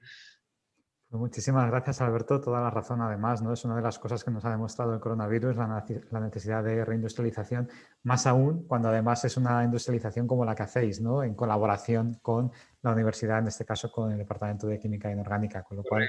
Félix, que también quiero comentar brevemente que al final las soluciones que están desarrollando, el poderlas traer al mundo industrial, que no solamente se quede en el laboratorio, sino que lo podamos aportar al mundo industrial, y esta nebulización de grafeno, que puede ser el agente para desactivar, digamos, el efecto del coronavirus y que al manipular las mascarillas y demás no vaya a más, pues la verdad que es un gusto el poder colaborar y tener la oportunidad de conocer y trabajar con gente tan profesional, ¿no? como vosotros. Pues un placer, Alberto. El mensaje yo creo que es clarísimo y aquí estamos en la universidad precisamente para fomentar esas colaboraciones universidad-empresa. Continuamos ahora con el profesor Antonio Pérez Martínez del Departamento de Pediatría de la Facultad de Medicina de la Universidad Autónoma de Madrid y que además es jefe de servicio del Servicio de Hemato-Oncología Pediátrica del Hospital Universitario de La Paz. Un saludo muy fuerte, Antonio, profesor, que nos va a hablar sobre inmunoterapia adoptiva pasiva con linfocitos memoria contra la COVID-19. Un ejemplo además también de transferencia, digamos, de resultados de una rama científica aplicado ahora a COVID. Súper interesante. Adelante, Antonio, es un placer tenerte con nosotros. Muchísimas gracias a vosotros por la invitación y muy contento de poder contar en este foro, de aportar nuestro granito de arena efectivamente desde una aproximación académica y bueno, yo voy a tratar de trasladar un poquito lo que estamos haciendo en 5 minutos, aunque creo que tengo alguna diapositiva más, pero voy a intentar hablar rápidamente del COVID-19 y cómo lo estamos o qué aportamos nosotros. La verdad es que cada vez sabemos más cosas del coronavirus, pero como decía aquí, sabemos que no sabemos nada, ¿no? Es decir, sabemos que parece que es una enfermedad trifásica, que carecemos de un tratamiento antiviral efectivo, que sabemos que los cuadros clínicos críticos del COVID asocian linfopenia T severa, generando una gran desregulación, desbalance del sistema inmunológico. Sabemos además que si estos linfocitos T se recuperan, se correlacionan con una mejoría de los parámetros inflamatorios y los niveles de citoquinas. Y además sabemos que en modelos animales la presencia del linfocito T es fundamental para recuperarse de la enfermedad frente al coronavirus y que además en humanos aquellos pacientes que han superado el COVID lo han hecho, muchos de ellos lo han hecho porque han capaz de generar linfocitos T. Luego con estas evidencias y también un poco tratando de contar un poco lo que estamos haciendo, nos planteamos el por qué no somos capaces de hacer inmunoterapia celular con linfocitos T a modo de tratamiento homólogo con una actividad antiviral y que sea capaz además de modular la respuesta inmunológica. Bueno, esto se nos ocurre porque llevamos un tiempo trabajando en la generación de linfocitos T memoria en el contexto fundamentalmente del trasplante de progenitores hematopoyéticos. En este sentido, tenemos experiencia desde nuestro programa de trasplante y terapia celular, cómo somos capaces de depleccionar o seleccionar poblaciones linfocitarias T, que llamamos T memoria, porque tienen un marcador que se llama 45RO. Quitamos la población 45RA, podéis ver aquí en esta diapositiva de abajo cómo solo tenemos el cuadrante inferior derecho de linfocitos mediante ingeniería celular. Y con esto, fijaros cómo estamos haciendo que el trasplante prácticamente tenga supervivencias a 2 años cercanas al 90%. Esto lo hemos hecho fundamentalmente porque hemos sido capaces de eliminar una de las mayores complicaciones del trasplante, que son las infecciones virales. Y además lo hemos hecho en más de 180 infusiones, en más de 40 niños, y lo hemos hecho en los últimos años, lo cual nos ha permitido no utilizar tratamientos farmacológicos. Por lo tanto, lo que nosotros tratamos es de trasladar este acercamiento también a la población COVID. ¿Y cómo lo haríamos? Pues tratando de generar un biobanco de linfocitos T obtenidos de donantes. Pero estos linfocitos T, además, no puede ser cualquier linfocito T, que probablemente ahí donde está el expertise y lo que nosotros aportamos, porque el linfocito T puede generar incluso más daño inflamatorio en una situación inflamatoria. Tiene que ser un tipo específico de linfocito T, que es el que llamamos linfocito T memoria, con actividad antiviral y que se obtiene de donantes convalecientes. Esto para ello tendríamos que además saber que hay una restricción por la interacción HLA-TCR, que además tienen poca capacidad de proliferar y de liberar frente a antígenos nuevos y que además son capaces de balancear la respuesta inmunitaria. Todo esto es lo que hemos desarrollado en nuestro laboratorio, fundamentalmente aquí en el hospital donde trabajo, el Hospital de La Paz, donde podéis ver en esta diapositiva, identificamos en algunos donantes convalecientes esta población que expresa interferón, tanto cuando exploramos el péptido de la espícula, de la nucleocápside o de la membrana, y que además hemos sido capaces de discernir y de identificar perfectamente el fenotipo memoria central y memoria efectora de estos linfocitos. Para ello, hemos realizado una primera escala clínica de esta terapia celular, hemos obtenido un primer medicamento y lo hemos criopreservado. Estas han sido las 30 primeras dosis de este medicamento de terapia celular, que lo hemos explorado aproximadamente en un ensayo clínico fase 1 y que cubren aproximadamente el 80% de la disparidad HLA de toda la población caucásica que reside en nuestro país. Para tener un 100% de la población española tendríamos que tener al menos 4 donantes con diferente HLA. Bueno, pues básicamente lo que hacemos es seleccionar a los donantes en función de la expresión de interferón. Somos capaces de hacer una féresis, de seleccionar mediante ingeniería celular estas células, obtener un producto final al cual hacemos alícuotas, lo criopreservamos, generamos un tipaje HLA y un espectrotyping del medicamento, posteriormente lo almacenamos, lo descongelamos, lo trasladamos a la planta COVID y lo infundimos. Esto ha sido el primer ensayo clínico que hemos hecho. Hemos generado también un intento hemos protegido todo este conocimiento desarrollado en este primer fase 1 que hemos explorado 9 enfermos. Todos ellos tenían neumonía intersticial bilateral como corresponde al COVID, con linfopenia severa, con insuficiencia respiratoria. Eran pacientes que estaban graves pero no estaban intubados, es decir, al paciente crítico pero no estaban con ventilación mecánica, pero como podéis ver aquí todos sus parámetros inflamatorios habituales, la proteína C reactiva, el fibrinógeno, la ferritina, el dímino D, la interleuquina 6, y así como los parámetros clínicos respiratorios, fundamentalmente el New Score, así hemos sido capaces de revertirlo y a la vez, como podéis ver, se han recuperado las poblaciones linfocitarias. Y además hemos visto que esta recuperación se ve correlacionada de manera inversa con la desaparición de nuestro medicamento, es decir, nuestro medicamento perdura en diferentes porcentajes, es lo que llamamos quimera halogénica en un paciente, va disminuyendo conforme el paciente se va recuperando. Acabo con esta diapositiva diciendo que podemos aislar este medicamento vivo de pacientes COVID, podemos además utilizarlos e infundirlos en pacientes con linfopenia y cuadros graves, que además hemos visto que no se ha alcanzado ninguna dosis máxima tolerada en este ensayo de escalada de dosis, por lo tanto, al fase 2 vamos a ir con la dosis máxima. Se ha reducido de forma drástica la medida de ingreso de estos enfermos, prácticamente han estado apenas una semana. Todos se han recuperado con recuperación linfocitaria, han disminuido los parámetros inflamatorios, hemos detectado el quimerismo mixto. Actualmente estamos ya pendientes de que la agencia nos permita abrir el fase 2 multicéntrico. Hemos generado un acuerdo con la Comunidad de Madrid para centralizar la linfoteca de más de 1000 dosis de este medicamento con linfostemen anti-SARS-CoV-2. Abriremos el fase 2 y estamos pendientes de abrir el fase 1 con otro medicamento que se llama NK, que está pendiente de diferenciación. Bueno, pues esto es un poco lo que nosotros hemos realizado en nuestro equipo. Nosotros somos un equipo que nos dedicamos al cáncer infantil, pero dado los buenos resultados que tenemos en el trasplante hematopoyético con esta terapia antiviral, hemos visto que había una ventana terapéutica y efectivamente parece que tendría un sentido biológico poder desarrollarlo frente al COVID. El desarrollo galénico es mucho más interesante. En este momento estamos también trabajando con otras fórmulas galénicas que no son intravenosas para intentar hacer una máscara biológica con estas células en territorio RL, y para eso necesitamos, pues eso, estamos en proceso de constitución también de una empresa dentro de la FON. Y esto es todo lo que os quería contar. Espero haber sido breve y a vuestra disposición. Pues muchísimas gracias, Antonio, por todo el trabajo que estáis realizando y los resultados que estáis teniendo. La verdad es que es espectacular y un agradecimiento adicional a todos los trabajadores, tanto de La Paz como del resto de hospitales, que bueno, sois imprescindibles en esta época.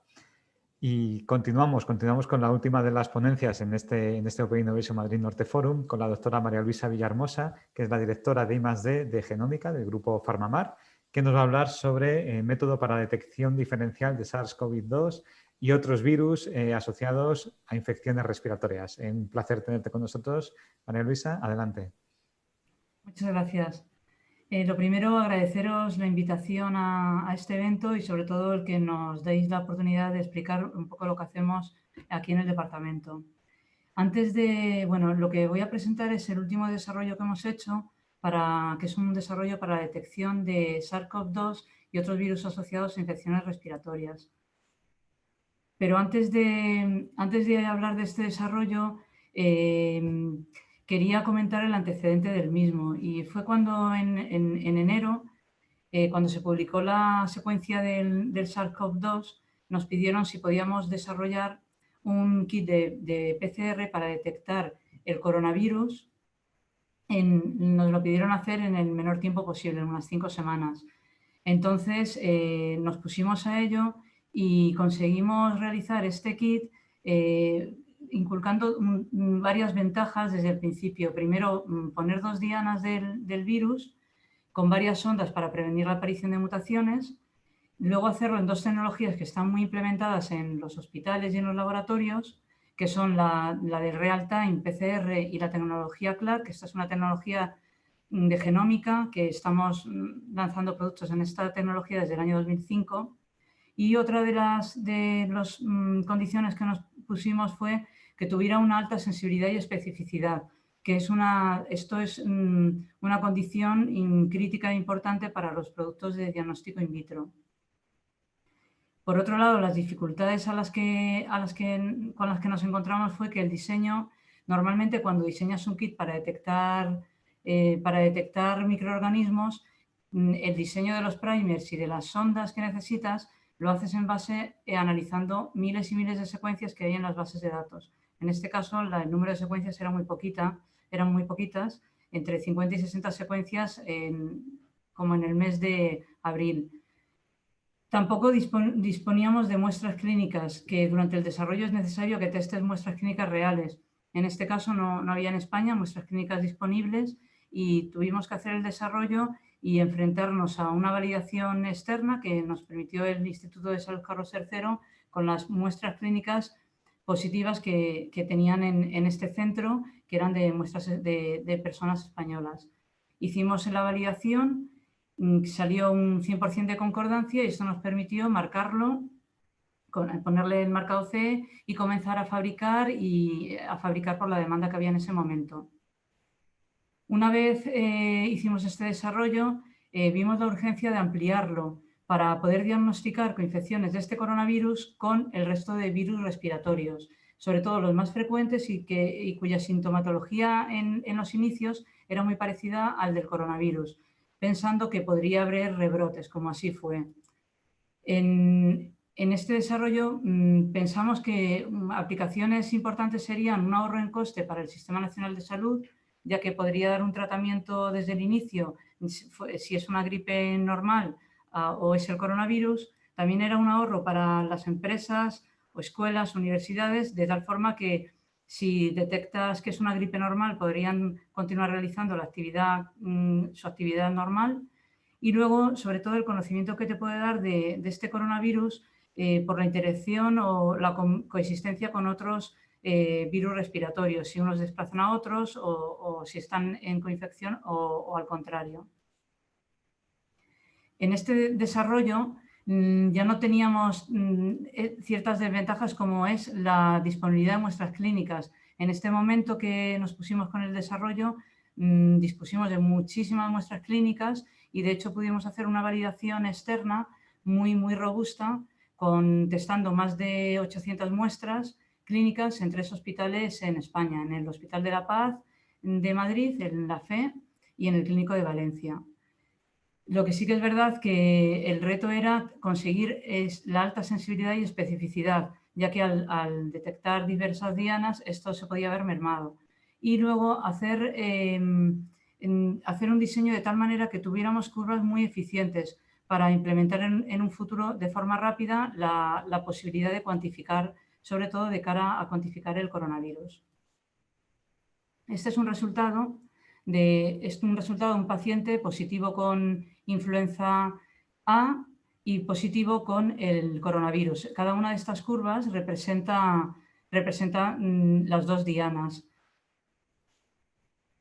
En cuanto a la sensibilidad analítica de este kit, es muy buena, de tal forma que según la diana está entre 5 y 50 copias, lo que te permite diagnosticar o detectar la presencia de estos virus en pacientes aunque tengan dichos virus con cargas virales muy bajas.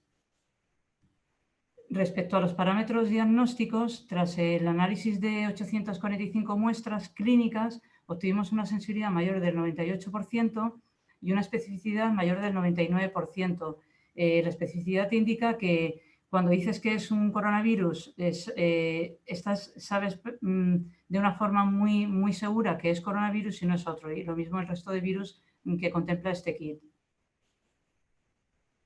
Se testaron también 213 muestras clínicas con microorganismos asociados a infecciones respiratorias diferentes de los que contempla este kit y no se detectó ninguna reacción cruzada.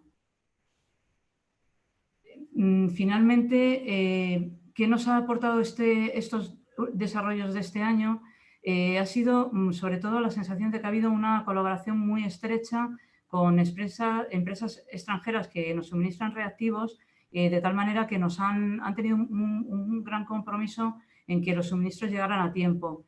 Y luego una mayor colaboración con los centros de investigación españoles. Nos han ayudado a acelerar los procesos porque material que no nos llegaba o que no teníamos nos lo han cedido. Y además nos ha permitido orientar este último desarrollo a las necesidades de ahora con el coronavirus, como es la determinación de poder determinar la coexistencia entre virus o poder implementar en un futuro inmediato la cuantificación en el momento en que sea necesaria. Y esto es un poco lo que os quería contar. Pues muchísimas gracias, María Luisa, porque además con tu ponencia cubrimos en el conjunto pues todo el abanico que tiene que ver con esta lucha contra el COVID, ¿no? La parte de prevención que hemos visto con distintas técnicas, la parte de diagnóstico, que es la que además nos acabas de comentar, y la parte de tratamiento, que también hemos tenido intervenciones en ese sentido, ¿no? Con lo cual esas 3 patas, prevención, diagnóstico, tratamiento, quedan cubiertas, hay mucha información. Tenemos ahora las reuniones bilaterales que van a pasar a continuación en las compañeras a dar las instrucciones sobre cómo van a funcionar, pero además yo os quería animar a que todo el mundo os acerquéis a la universidad precisamente para poner en valor ese conocimiento multidisciplinar, como hemos visto en la jornada de hoy, y construir con ese conocimiento herramientas en la industria que lleguen a la sociedad para la lucha contra el COVID o incluso pues, contra otras enfermedades y otras problemáticas. Pasamos directamente a las reuniones bilaterales. Si dais por favor las instrucciones, y los que tengáis reuniones bilaterales, bueno, pues podéis cambiar los datos de contacto. Los que no tengáis reuniones bilaterales podéis contactar con nosotros, con la Fundación de la Universidad Autónoma de Madrid, para establecer cualquier contacto que os interese y para dinamizar el ecosistema innovador en esta temática. Muchísimas gracias.